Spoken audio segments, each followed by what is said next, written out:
তুমি খুব মিষ্টি করে বলে গেলে সবার পরেই যেটা সৎকর্ম তাই নাকি ধর্ম, লাগে মানুষের উপকারী। খুলে বলি তব বাস, ধার্মিকরা কোথায় করে বাস?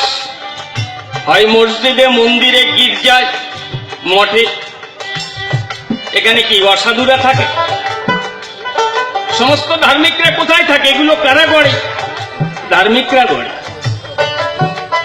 অথচ কি দেব পরিচয়? এই মঠ, মন্দির, মসজিদ, গির্জা এই নিয়ে গন্ডগোল বাঁধে, আর সাধারণ মানুষকে তার মাসুল গুনতে হয়।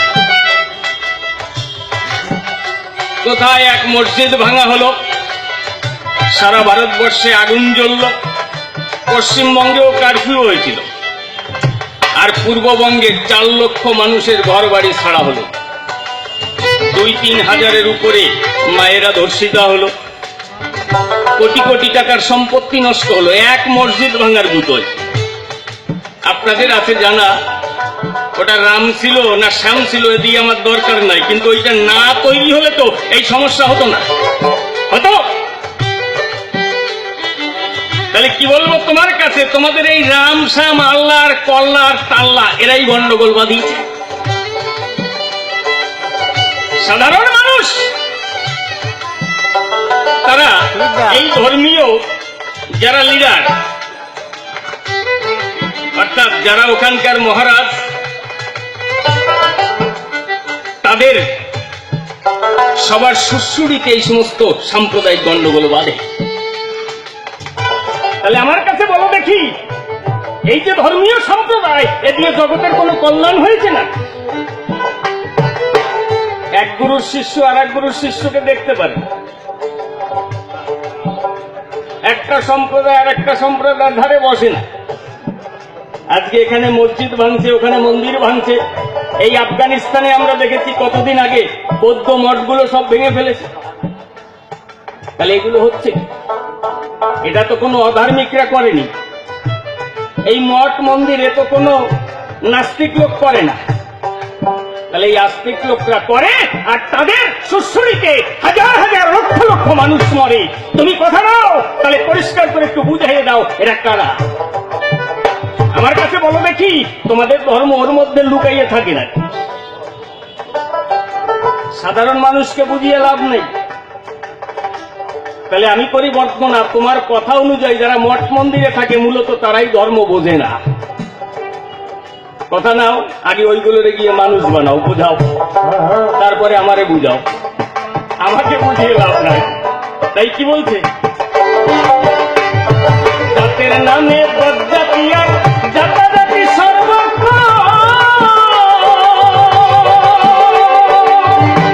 ওই হাতাহাতি মাতামাতি জাতের নামে প্রহসন,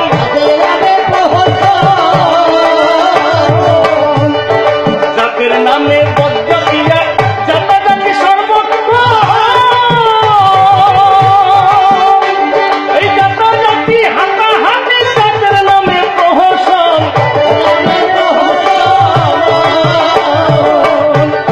সত্য মিথ্যায় বেঁধে টাঙ্গা অনাচার হয়েছে টাঙ্গা, ওই যে সত্য মিথ্যায় বেঁধে টাঙ্গায় অনাচার হয়েছে টাঙ্গা, আচারেরা শাড়ি ভাঙা, আচারেরা শাড়ি ভাঙা, ধর্ম কর্ম অদৌতি,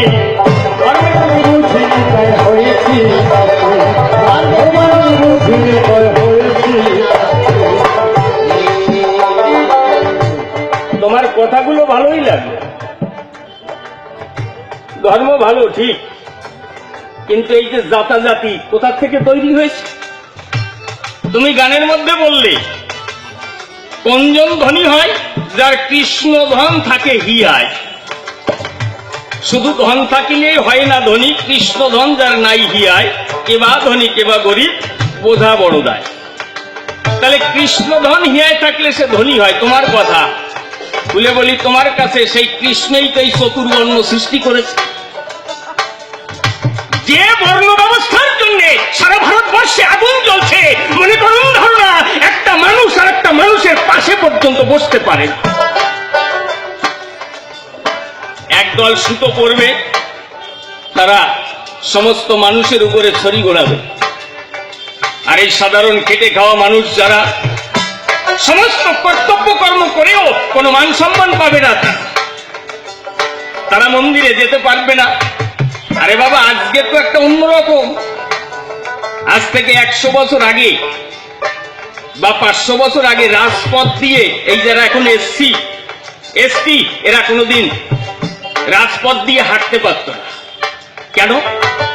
এরা ছোট জাত, অস্পৃশ্য।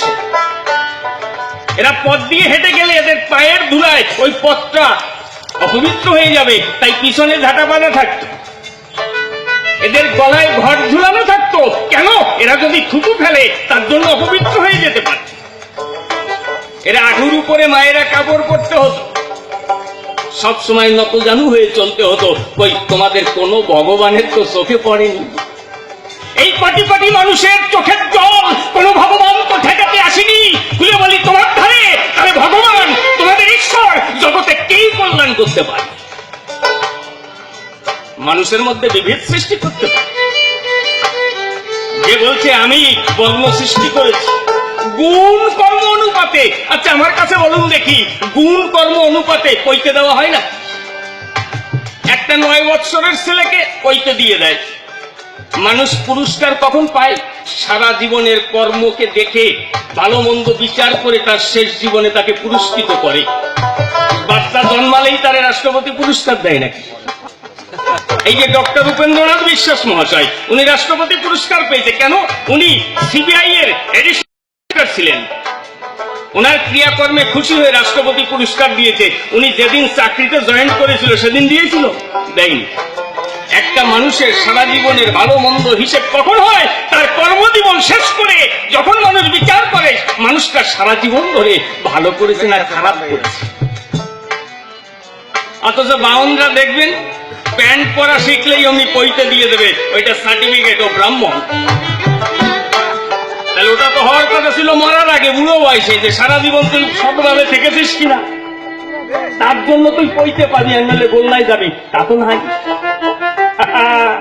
আর এর বিরুদ্ধে তোমাদের কোন সাধু পুরুষ মহাত্মা কারোর কোনো কথা নাই।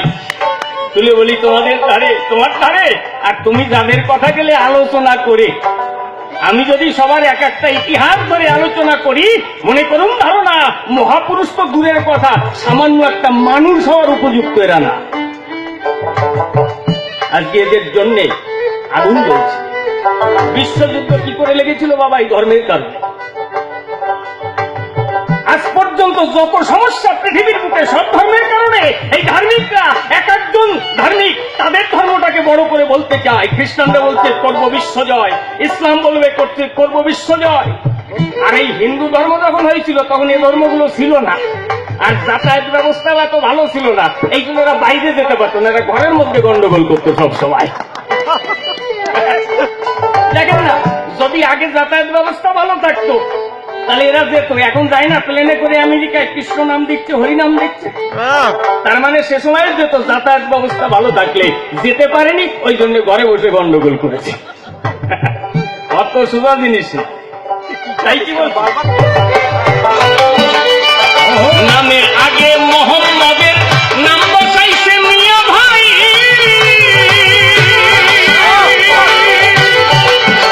ও তার উপদেশের একদিন দুয়ারি দেয়নি কোথায়।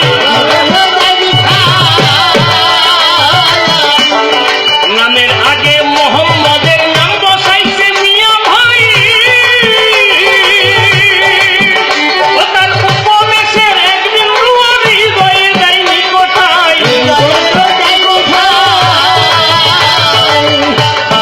বৌদ্ধ হিন্দু নামের সঙ্গ সত্যানন্দ নিত্যানন্দ,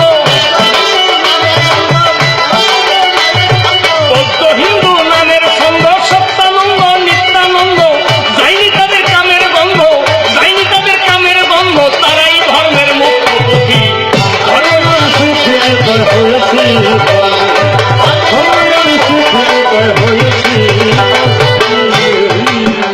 ও তাই নকুল কয় মোর সকলে গেছেন, ও